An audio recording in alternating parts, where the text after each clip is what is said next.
नमस्कार, मैं हूं श्वेता सिंह और आप देख रहे हैं खबरदार। आज हम जयपुर से खबरदार आपके लिए लेकर आए हैं। आप पीछे हवा महल देख सकते हैं मेरे, जहां पर इंच इंच जमीन पर पैर रखने की जगह नहीं होती थी। आज हर तरफ सन्नाटा ही नजर आता है और ठीक सामने है रामगंज, जो कि जयपुर का कोरोना हॉटस्पॉट है। राजस्थान का भी कोरोना हॉटस्पॉट उसे कहें तो गलत नहीं होगा। लेकिन हम खबरदार की शुरुआत इस खबर से नहीं कर रहे हैं। हम खबरदार की शुरुआत बंगाल की खबर से करेंगे, लेकिन साथ ही खबरदार की लेंस से हम अलग अलग न्यूज को बताएंगे कौन सी चिंताजनक खबर है आपके लिए, कौन सी अच्छी खबर है आपके लिए और कौन सी आपके सरोकार की खबर है। सबसे पहली खबर जो एक सवाल हमारे सामने छोड़ जाती है, वो खबर है बहुत चिंताजनक। सवाल ये कि आखिर लॉकडाउन के पत्थरबाजों का इलाज कब होगा। हर रोज देश के किसी न किसी हिस्से से ऐसी तस्वीरें क्यों आती हैं जो ये बताती हैं कि कोरोना से लड़ाई में भारत अपनी लड़ाई इस तरह नहीं जीत सकता। पश्चिम बंगाल हो, महाराष्ट्र हो, उत्तर प्रदेश हो, आखिर पत्थरबाजों से कैसे निपटेगा देश। एक तो सोशल डिस्टेंसिंग के नियमों का उल्लंघन, और जब कोई रोकने जाए तो उस पर पत्थरबाजी। बंगाल में कोरोना की लड़ाई पर राजनीति की लड़ाई भारी पड़ रही है। आज का एक अजीब इत्तेफाक भी देखिए कि आज ही अभिनेता ऋषि कपूर का देहांत हुआ है और अपने अंतिम ट्वीट में उन्होंने लोगों से अपील की थी कि लोग डॉक्टरों, नर्सों, पुलिस वालों पर पत्थर न फेंकें, जो हमारी जान बचाते हैं। उनकी जान जोखिम में न डालें। लेकिन पत्थर फेंकने वालों की नजर में ऐसी तमाम अपीलों की शायद कोई अहमियत नहीं है। वैसे आज की सबसे भावुक करने वाली खबर है अभिनेता ऋषि कपूर की मृत्यु।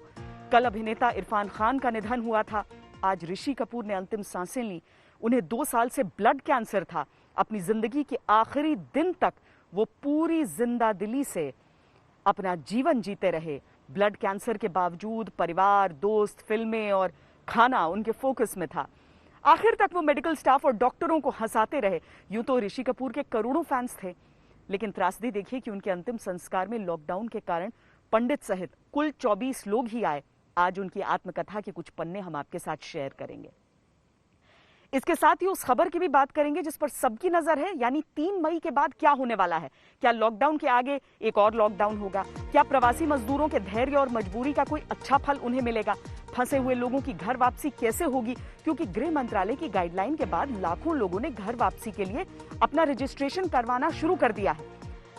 राज्य सरकारों का आगे का प्लान भी समझना होगा। वैसे पंजाब पहले ही कर्फ्यू को 17 मई तक बढ़ा चुका है। दूसरी तरफ क्राइसिल ने जीडीपी में 4% के स्थायी नुकसान का अनुमान लगाया है और कहा है कि अगर लॉकडाउन पूरे मई तक चला तो विकास दर 0 पहुंच सकती है। इसीलिए भारत की लॉकडाउन वाली कश्मकश का विश्लेषण करना आज जरूरी है। और इसी से जुड़ी एक और चिंताजनक खबर वो ये कि कोरोना की महामारी लोगों को आगे लॉकडाउन के बाद भी काफी दुख देने वाली है। अंतर्राष्ट्रीय श्रम संगठन यानी ILO ने यह गंभीर चेतावनी दी है कि कोरोना की वजह से दुनिया में करीब आधे कामगारों का रोजगार छिन सकता है। ILO ने कहा कि दुनिया भर में असंगठित क्षेत्र के 160 करोड़ कामगारों के सामने रोजगार खोने का संकट है। यह संख्या दुनिया के समूचे वर्कफोर्स यानी 330 करोड़ से करीब आधी है। इस गंभीर संकट को लेकर पूरी दुनिया के बुद्धिजीवी चिंतित हैं। इन सब के बीच एक अच्छी खबर यह कि कोरोना के वैक्सीन वाली बात आगे बढ़ती हुई दिख रही है। पुणे के सीरम इंस्टीट्यूट में एक वैक्सीन का ट्रायल चल रहा है। अगर यह सफल हुआ तो कोरोना का टीका 1000 रुपए में बेचा जाएगा। इसके अलावा अमेरिका के वैज्ञानिकों ने रेमडेसिविर नामक दवा के बड़े असर का दावा किया है। यह दवा लेने वाले कोरोना के 31% मरीज तेजी से ठीक हुए हैं। और ऑक्सफोर्ड में सुपर दवाई के ट्रायल का वीडियो भी आज हम आपको दिखाएंगे।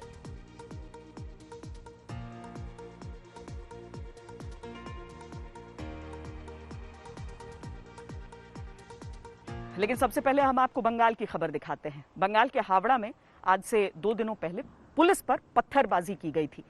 अब वो पत्थरबाजी तो हुई, लेकिन उस पर कार्रवाई कैसे होगी, कैसे लोगों को समझाया जाएगा, इसके बारे में सोचने की जगह राजनीति ही नजर आ रही है। टीएमसी का वहां पर कहना है कि छोटी सी घटनाओं को तूल देने का कि बीजेपी को आदत है। बीजेपी अपनी तरफ से इस मुद्दे को जोर शोर से उछाल रही है।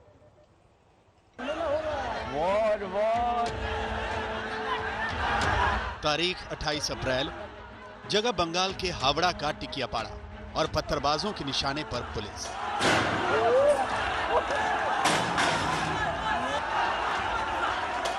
ऐसा हमला कि पुलिस वालों को भागकर आउटपोस्ट में छिपना पड़ा।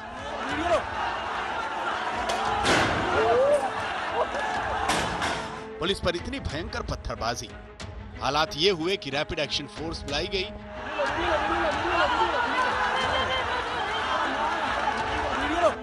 लेकिन इस रैपिड एक्शन फोर्स को भी पत्थरबाजों से मानो युद्ध करना पड़ा। सब कुछ आउट ऑफ कंट्रोल, हालात पर काबू पाना काफी देर तक मुश्किल काम बना रहा। ये सब कुछ इसलिए हुआ क्योंकि पुलिस ने लॉकडाउन का पालन करने को कहा था। टिकियापाड़ा के बाजार में सोशल डिस्टेंसिंग के नियमों की धज्जियां उड़ रही थी। बंगाल बीजेपी के मुताबिक ममता सरकार लॉकडाउन में भी तुष्टीकरण में लगी है, इसीलिए हालात ऐसे बने। तो उधर ममता बनर्जी का जवाब है कि राई का पहाड़ बनाकर बंगाल को बदनाम करने की साजिश है। কালকে একটা ঘটনা ঘটেছে, সামান্য একটা ঘটনায় এটা পূর্ব পরিকল্পিত ঘটনা। এর মধ্যে এটা পরিকল্পনা করে করা হয়েছে। টিকাপাড়া মানুষ অত্যন্ত শান্তিপ্রিয়। ममता जी लड़ाकू नेता है, पर किससे लड़ना, कब लड़ना, कहाँ लड़ना, शायद ये वो तय नहीं कर पाती है। अभी सारी दुनिया कोरोना से लड़ रही है, सारा देश मोदी जी के नेतृत्व में कोरोना से लड़ रहा है, पर वो राज्यपाल से लड़ रही हैं, वो भारतीय जनता पार्टी के कार्यकर्ताओं से लड़ रही हैं, वो भारतीय जनता पार्टी के सांसद से लड़ रही हैं। मैं ममता जी को आज मैंने एक पत्र लिखा और उनसे आग्रह किया है कि आप स्टेट हेड हैं, प्रदेश की मुख्यमंत्री हैं, अभी हम सब मिलकर कोरोना से लड़े। हावड़ा की यह घटना ऐसे वक्त में हुई जब बंगाल में सोशल डिस्टेंसिंग के उल्लंघन पर केंद्र से ममता सरकार की पहले से ठनी हुई है। पिछले हफ्ते जब बंगाल के हॉटस्पॉट्स का दौरा करने के लिए केंद्रीय टीम पहुंची थी, तो कोरोना से लड़ाई की साझा रणनीति सामने आने की बजाय केंद्र और बंगाल की लड़ाई और तेज हुई थी। केंद्रीय टीम ने साफ कहा था कि बंगाल में जो तरीके अपनाए जा रहे हैं, उससे तो संक्रमण और बढ़ेगा। स्वास्थ्य कर्मियों को पीपीई किट्स न मिलने और टेस्टिंग के लिए संदिग्ध मरीजों को लाने की व्यवस्था पर सीधे सवाल केंद्रीय टीम ने उठाया था। केंद्रीय गृह मंत्रालय की ओर से भी बंगाल में लॉकडाउन के पालन में ढिलाई पर कड़ी नाराजगी जताई गई थी। इन सब पर खुद ममता और उनकी पूरी टीम का जवाब यही है कि बीजेपी बंगाल के साथ राजनीति कर रही है। শুধু রেশনে ভাষণে তো হবে না, ভাষণের সাথে তো মানুষের জন্য রেশনও দরকার। রেশন মানে শুধু রেশনে 2 কেজি চাল দেওয়া নয়, রেশন মানে মানুষের নিত্য প্রয়োজনীয় অন্যান্য আনুষঙ্গিক, এই যে বলছেন পেনশন, এই যে স্যালারি কোত্থেকে আসবে? টাকাটা না দিলে রেভিনিউ তো সব বন্ধ। Only burning, no earning. Burning এর জায়গাগুলো, টোটাল আর্নিং এর জায়গাগুলো বন্ধ করে দিয়েছে। তো আমি চালাবো কোত্থেকে? অন্য রাজ্যগুলোই বা চালাবে কোত্থেকে? बंगाल सरकार खुद को बीजेपी की राजनीति का शिकार बता रही है, तो बीजेपी का आरोप है कि कोरोना के संकट काल में वहां दाल में काला है। ये देखिए, रात में 1:30 बजे के करीब कोरोना पेशेंट जलाया जा रहा है। बंगाल बीजेपी ने ये वीडियो पोस्ट किया है, जिसमें कहा गया है कि एक और कोरोना पॉजिटिव का शवदाह रात के अंधेरे में चुपके से किया गया। इस वीडियो पर बीजेपी के ट्वीट में लिखा है कि इस बार शवदाह चुपचाप करने पर बैरकपुर के स्थानीय लोगों ने विरोध किया। बीजेपी सवाल कर रही है कि ममता सरकार क्या छिपा रही है। दिल्ली से पौलमी साहा और कोलकाता से इंद्रजीत कुंडू के साथ आज तक ब्यूरो। ऐसे में बहुत जरूरी हो जाता है कि बंगाल के राज्यपाल जगदीप धनखड़ की भी बात सुने। वो आज तक से आज एक्सक्लूसिव बातचीत कर रहे थे। यूं तो उनके और ममता बनर्जी के बीच की रस्साकशी जग जाहिर है, लेकिन जगदीप धनखड़ ने ये कहा है कि जिस तरह के हालात बंगाल में हैं, कोरोना की जिस तरह की स्थिति है, वो बहुत चिंताजनक है। आप भी सुनिए। घटना हुई, मैं बहुत दुखी हुआ। उससे पहले फूड को लेकर पुलिस और जनता का टकराव हुआ। मैंने उम्मीद की थी और मुख्यमंत्री से आग्रह किया था, यह समय आपस में लड़ने का नहीं है, यह समय एक साथ जुट मिलकर आगे बढ़ने का है। पर कल मेरी पीड़ा पराकाष्ठा पर आ गई। प्रधानमंत्री के साथ वीडियो कॉन्फ्रेंस अटेंड करने के बाद जो सकारात्मक भूमिका दिखानी चाहिए थी, राज्य की जनता को एक निर्देश देना चाहिए था, उसके ठीक विपरीत केंद्र के साथ टकराव की एक बड़ी भूमिका तैयार कर ली। राज्य की मुख्यमंत्री ने अब तक जिस तरीके से इसको मैनेज किया है, बड़ी बड़ी गलतियां की हैं, उनके गंभीर परिणाम हो रहे हैं। राज्य में स्वास्थ्य सेवाएं नगण्य के बराबर हैं। कोई भी राज्य के द्वारा दी गई जानकारी को विश्वास में नहीं कर रहा है। मेरा उनसे अनुरोध है, we are facing a situation in West Bengal जैसे छत हमारे ऊपर गिर रही है। ऐसे समय में कोई भी राजनीति करना, कोई भी टकराव करना राज्य की जनता के साथ भारी खिलवाड़ है। लगातार एक ही रास्ता अपनाया जा रहा है कि किस तरीके से केंद्र को हर तरीके से कोसा जाए।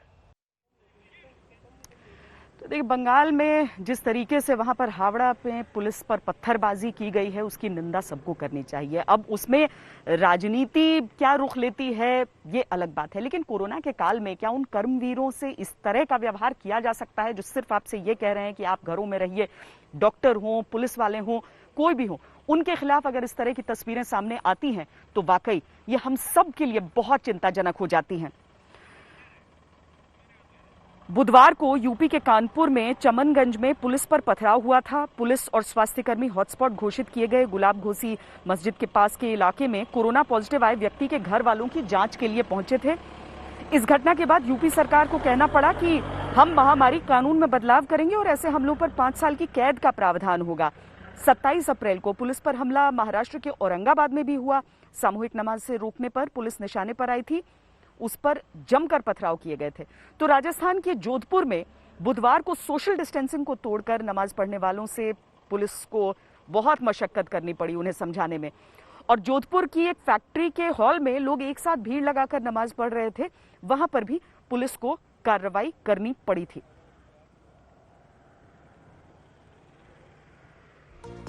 इस तरह की जब भी कोई मामले सामने आते हैं तो वो सबके लिए बहुत चिंता का विषय होते हैं, क्योंकि ये जरूरी होता है कि हम समझें कि ये हमारी बेहतरी के लिए है। अब बात जरा मौलाना साद की भी हम कर लेते हैं, क्योंकि अब बहुत पसुपेश की स्थिति हो गई। बार बार जांच की बात होती है, इन्वेस्टिगेशन की बात होती है, सवाल भेजे जाते हैं मौलाना साद के सामने, लेकिन ये समझ में नहीं आता कि परिस्थिति है क्या, क्योंकि अभी तक उसकी तरफ से यह साफ नहीं किया गया कि कोरोना टेस्ट उसका हुआ या नहीं हुआ, और हुआ तो उसका नतीजा क्या आया, पॉजिटिव निकला या फिर नेगेटिव निकला, या फिर ये सिर्फ ध्यान भटकाने का एक तरीका भर है। कि मस्जिद में आने से आदमी मर जाएगा तो इससे बेहतर मरने की जगह कोई हो नहीं। हमारी दरख्वास्त है दिल्ली गवर्नमेंट को हमारा मैसेज पहुंचाए। इस कानपुरी में दूसरी डेथ भूख की वजह से और डायबिटीज सांस की वजह से, डॉक्टरों के ना होने की वजह से। नोटिस पर नोटिस, नोटिस पर नोटिस, कुल 4 नोटिस चले गए मरकज के मौलाना को। हर नोटिस में कोरोना टेस्ट का हिसाब मांगती है दिल्ली पुलिस क्राइम ब्रांच। जो देश में सबसे बड़े कोरोना कैरियर्स बने उसी तबलीगी जमात का मुखिया आखिर क्यों छिपाता फिर रहा है अपना कोरोना स्टेटस? कि मस्जिद में आने से आदमी मर जाएगा।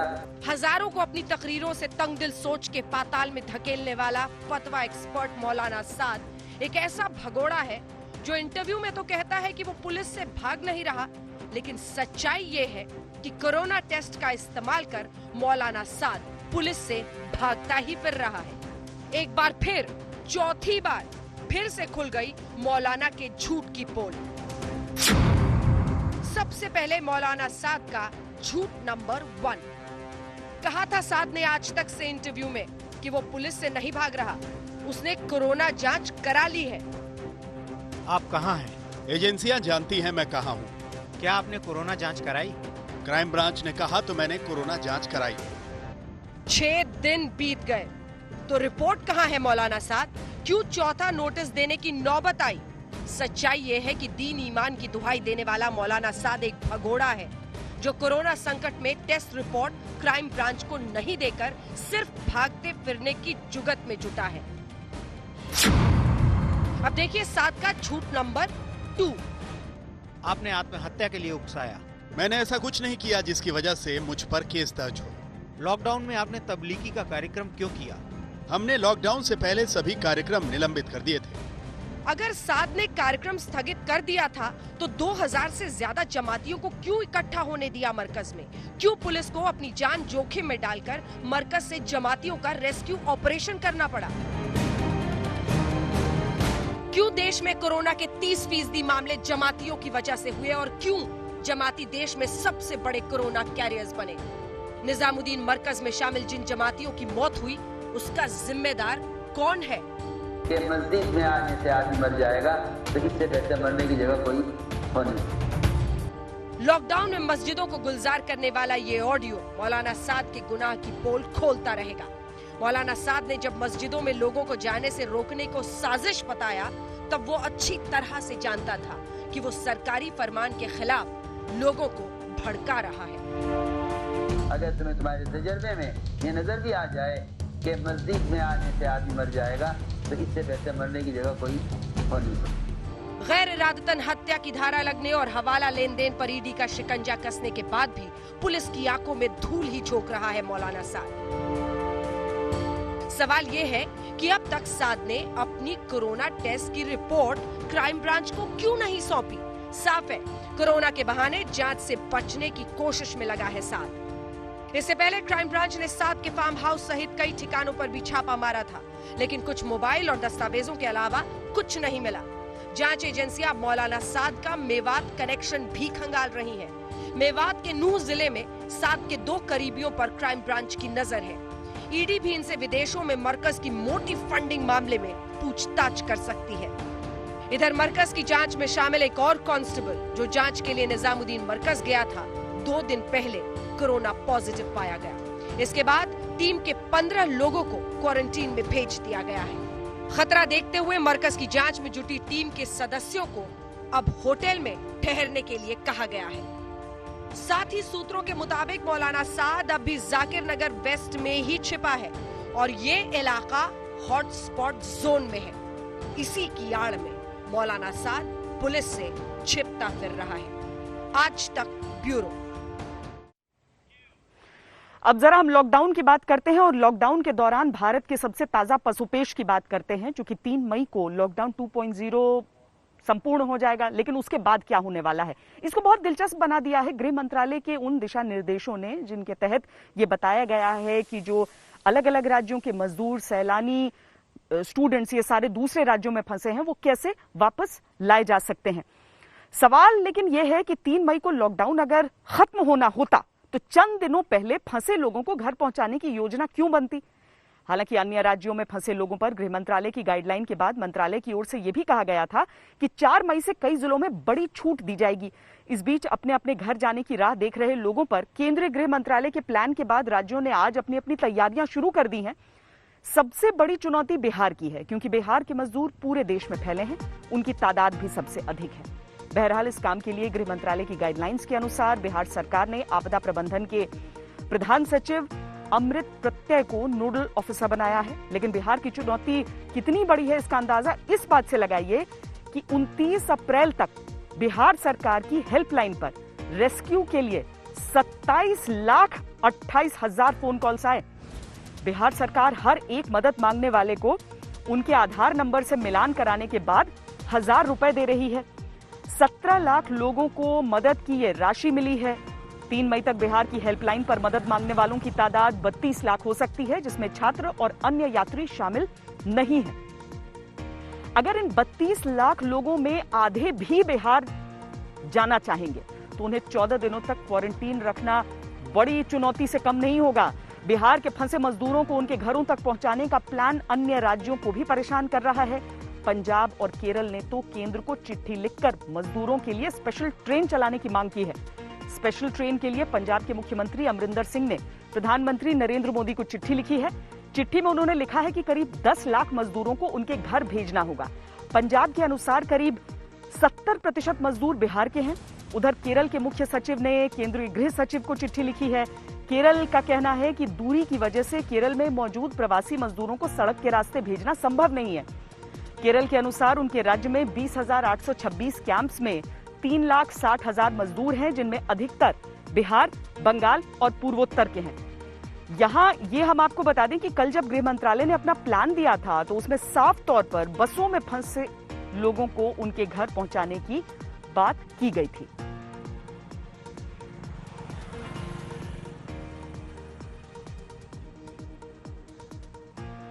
अब बसों से कैसे होगी यह वापसी किस तरीके से अलग अलग राज्य सरकारें कराना चाह रहे हैं। खबरदार भी ग्राउंड रिपोर्टिंग के लिए हम अलग अलग राज्यों तक का रुख कर रहे हैं। मैं उत्तराखंड गई जहां पर अलग अलग शहरों में रिपोर्टिंग की, वहां पर स्वामी रामदेव से बात हुई, उन्होंने अपनी राय रखी कि कैसे ये क्या मजदूरों को उनके घरों तक पहुंचाना चाहिए या वहीं पर कुछ व्यवस्था करनी चाहिए। आज मेरी बात राजस्थान के उप मुख्यमंत्री सचिन पायलट से हुई, जिनका अपना आकलन है मजदूरों की वापसी को लेकर। सुनिए।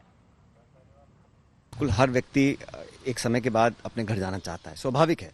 और मैं समझता हूं कि जैसे कोटा में जो बच्चे पढ़ते थे, अलग अलग राज्य के सरकारें उनको लेकर गई, स्वागत योग्य बात है। लेकिन जो लोग अपने घरों के बाहर हैं 1.5 महीने से, पैसा नहीं है, खाने को सामग्री नहीं है, सोने को जगह नहीं है, उनको अंततः घर आना ही पड़ेगा। लेकिन जब वो घर भी आएंगे तो जो गाइडलाइंस भारत सरकार ने दी हैं, उसके अतिरिक्त हम लोगों को भी एक रोड मैप तैयार करना पड़ेगा। हम स्क्रीनिंग उनकी करेंगे, उनको क्वारंटाइन हमें रखना पड़ेगा, क्योंकि कोई नहीं चाहेगा कि संक्रमण लेकर कोई अगर आ रहा है तो वो इन्फेक्शन को बढ़ा दे। इसलिए लाखों की तादाद में राजस्थान के लोग हैं जो अलग अलग राज्यों में हैं। लगभग 6 लाख लोग ऐसे जो रजिस्टर कर चुके हैं, जो आना चाहते हैं। तो हम मांग कर रहे हैं कि ट्रेन भी चालू करें, क्योंकि इतनी बड़ी संख्या में लोग आएँ बसों में, वो संभव नहीं है, खासकर जब आपको सोशल डिस्टेंसिंग मेंटेन करना है। इसलिए बड़ा चुनौतीपूर्ण काम है।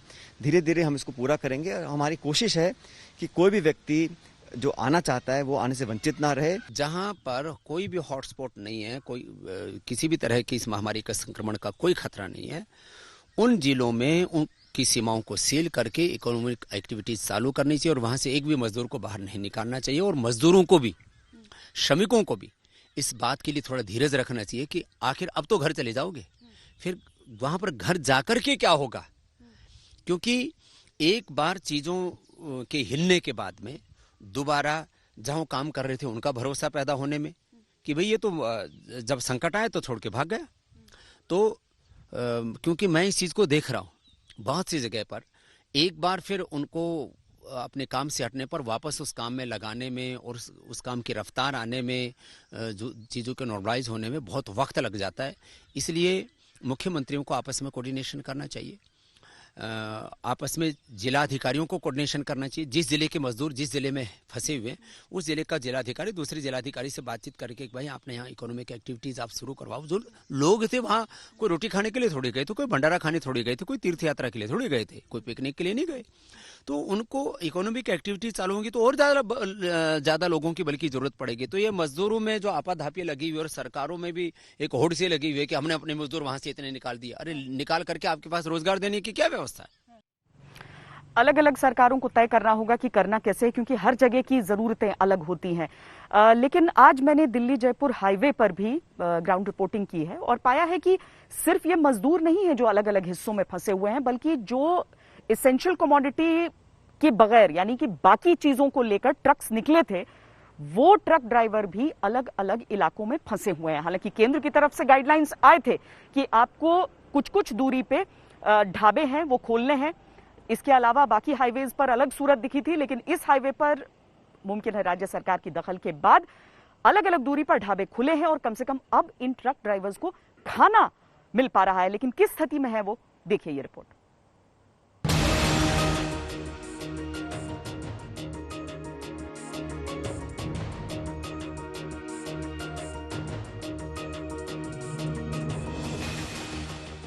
पहले लॉकडाउन में ये महसूस किया गया था कि जो ट्रक वाले निकल रहे हैं उन्हें खाने पीने को चीजें नहीं मिल रही हैं और इसीलिए रियायत दी गई और कहा गया कि कुछ कुछ दूरी पर जो राज्य सरकारें निर्धारित करेंगी उस पर ऐसे ढाबे जो हैं वो खुलेंगे।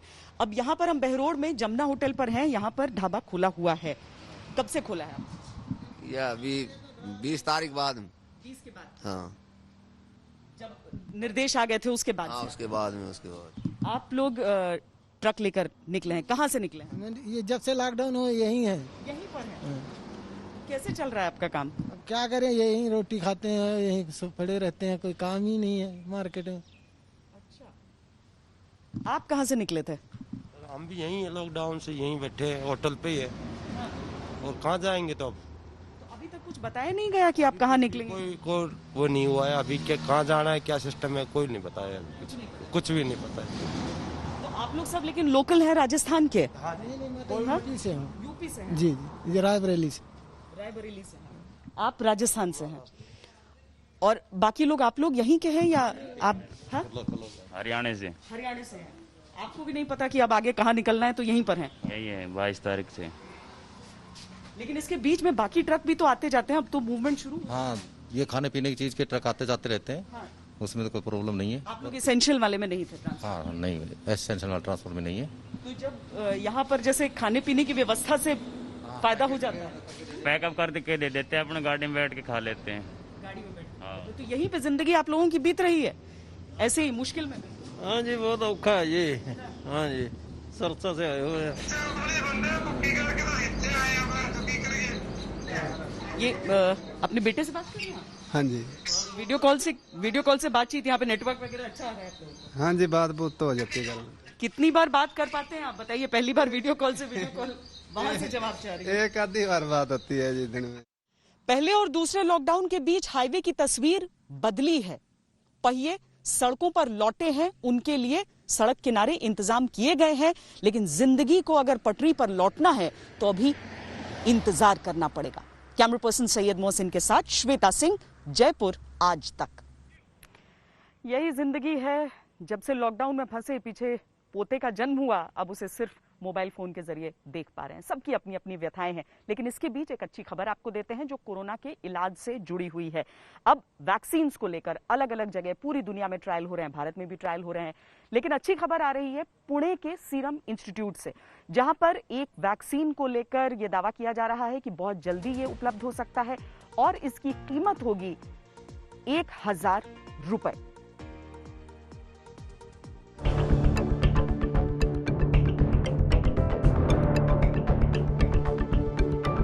इस वक्त दुनिया की 35 कंपनियां और इंस्टीट्यूट्स का मुकाबला घड़ी से चल रहा है।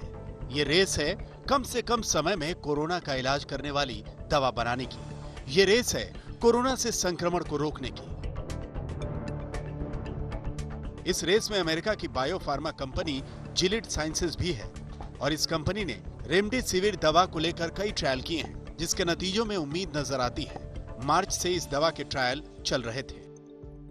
अब इस ट्रायल के तीसरे फेज में कई अच्छे नतीजे आए हैं। तीसरे फेज को दवा को मान्यता मिलने की आखिरी कड़ी माना जाता है। ट्रंप को इस दवा से बहुत उम्मीद है। And that's a building block to the ultimate step. That's a big building block when you hear, I guess, 31%. So it was very good. Yeah, I want them to go as quickly as they can. Stephen Hahn, Dr. Hahn has been incredible at the FDA. He's getting things done at record time. There's never been anything like it. And yeah, we want everything to be safe, but we would like to see very quick approvals, especially with things that work. Remdesivir नाम की ये दवा SARS और मर्स जैसे virus के फैलाव को सीमित करने में सफल रही थी और अब कोरोना के 50% मरीज इस दवा की 5 दिन की डोज लेकर तेजी से ठीक हुए हैं। आधे से ज्यादा ऐसे मरीज जो गंभीर रूप से बीमार थे वो अस्पताल से 2 हफ्ते के अंदर डिस्चार्ज हो गए। रेमडेसिविर लेने वाले मरीजों का रिकवरी रेट 31% तेज है। इस दवा के ट्रायल पर पूरी दुनिया की नजर है। It's not the end game, because building on that every year after, we did better and better. We had better drugs of the same type, and we had drugs against different targets. This drug happens to be blocking an enzyme that the virus uses, and that's an RNA polymerase. But there are a lot of other enzymes that the virus uses that are now going to be targets for this. Bharat की नजर भी इस दवा के trial पर है। America में इस दवा को इमरजेंसी में इस्तेमाल करने की मंजूरी मिल सकती है। दूसरी तरफ ऑक्सफोर्ड यूनिवर्सिटी में कोरोना के खिलाफ सुपर दवाई का ट्रायल जोर शोर से चल रहा है। वहां से उन 3 लोगों का वीडियो जारी हुआ है जिन पर ट्रायल चल रहा है। वहां के प्रोफेसर एंड्रयू पोलार्ड ने इस ट्रायल पर कुछ अहम जानकारियां भी दी हैं। If there is transmission of the virus out there in the community, we may be able to get an answer within a few months. The difficulty is that the effect of lockdown is that viral transmission is very much reduced. And we can't know whether the vaccine works unless people are exposed to it out in the community. So it may take some time. इसके अलावा उम्मीद की एक किरण पुणे के serum institute से भी नजर आई है। वहां 1000 रुपए की कीमत वाला कोरोना का टीका बनाने की कोशिश हो रही है। कुल मिलाकर कोरोना के खिलाफ वैक्सीन बनाने की कोशिशें तेजी से आगे बढ़ रही हैं। उम्मीद है कि इस वायरस को ठिकाने लगाने का इलाज जल्द मिल जाएगा। आज तक ब्यूरो। तो वैक्सीन वाली इस अच्छी खबर की रिपोर्ट में हमने आपको 3 अच्छी खबरें दिखाई हैं कि किस तरीके से पुणे का जो सीरम इंस्टीट्यूट है वहां पर अगर ये टीका तैयार हो गया तो 1000 रुपए में वो उपलब्ध हो सकता है। इसके साथ ही दूसरी अच्छी खबर हमने आपको ये दिखाई कि किस तरीके से जो ह्यूमन ट्रायल्स ऑक्सफोर्ड यूनिवर्सिटी में शुरू हुए थे उसकी तस्वीरें वो उम्मीद देती हैं कि बेहतर भविष्य हमारा इंतजार कर रहा है। और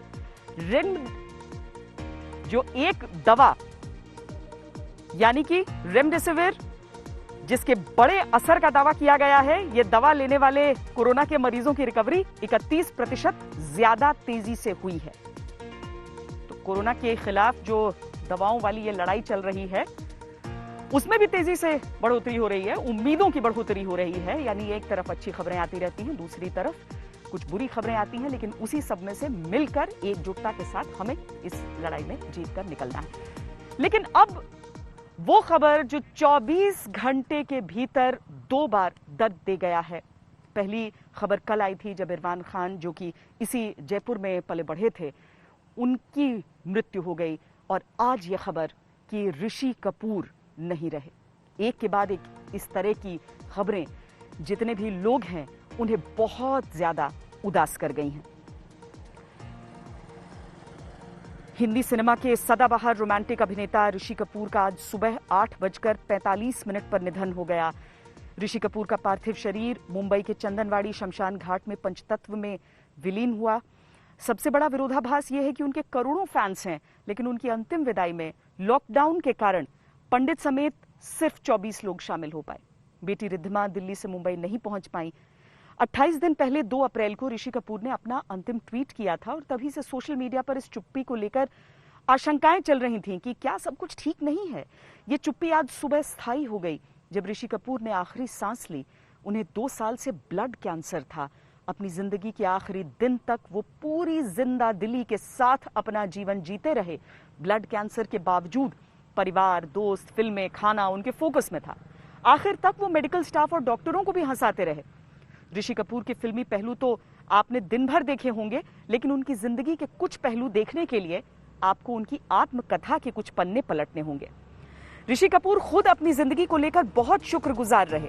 उन्होंने अपनी आत्मकथा खुल्लम खुल्ला में अपने जन्म का एक किस्सा लिखा है और इस बहाने खुद को घंटों बाद अनंत जब एक गुलाबी गालों वाले गोल मटोल बच्चे के रूप में धरती पर मैं आया तो चैन की सांस लेते हुए मेरे पिता ने एक और बेटे के आगमन के स्वागत में शैंपेन की बोतल खोलकर जश्न मनाना शुरू कर दिया।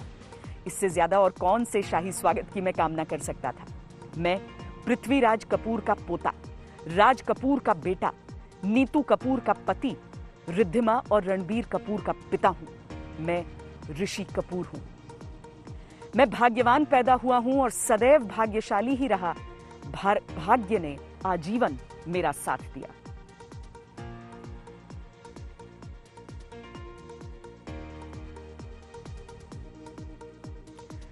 ऋषि कपूर की जो आत्मकथा थी खुल्लम खुल्ला, उसमें उन्होंने खुल्लम खुल्ला बहुत सारी बातें की।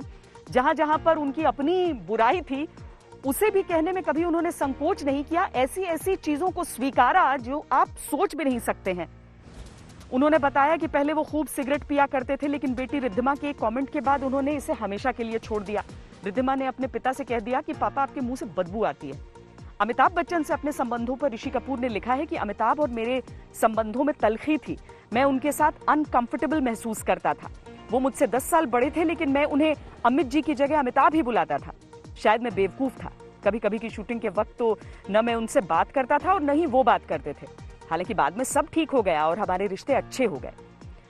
ऋषि कपूर ने अपनी आत्मकथा में यह भी लिखा कि ऐसा लगता है कि बॉबी के लिए उन्हें बेस्ट एक्टर का अवार्ड मिलने से अमिताभ निराश हो गए थे। उन्हें लगा था कि यह अवार्ड जंजीर के लिए जरूर मिलेगा।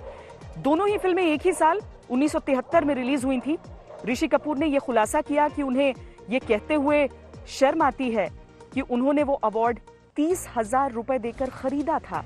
अपनी सफाई में ऋषि कपूर ने यह भी कहा कि 1974 में वो सिर्फ 22 साल के थे। पैसा कहाँ खर्च करना है कहाँ नहीं, इसकी उन्हें बहुत समझ नहीं थी। बाद में अपनी गलती का एहसास हुआ। ये बातें भी एक्सेप्ट करना कोई छोटी मोटी चीज नहीं होती है कि आप इस तरह की चीज को सार्वजनिक तौर पर एक्सेप्ट कर लें।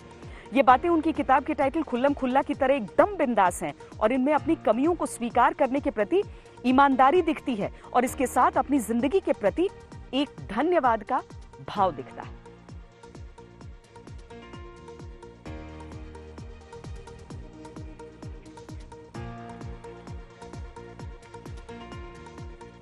ऋषि कपूर को कभी कोई चिंता नहीं हुई कि वो किस चीज के बारे में कौन सी राय दे रहे हैं। ऐसा ही एक बेबाक इंटरव्यू उनका आपको दिखाते हैं।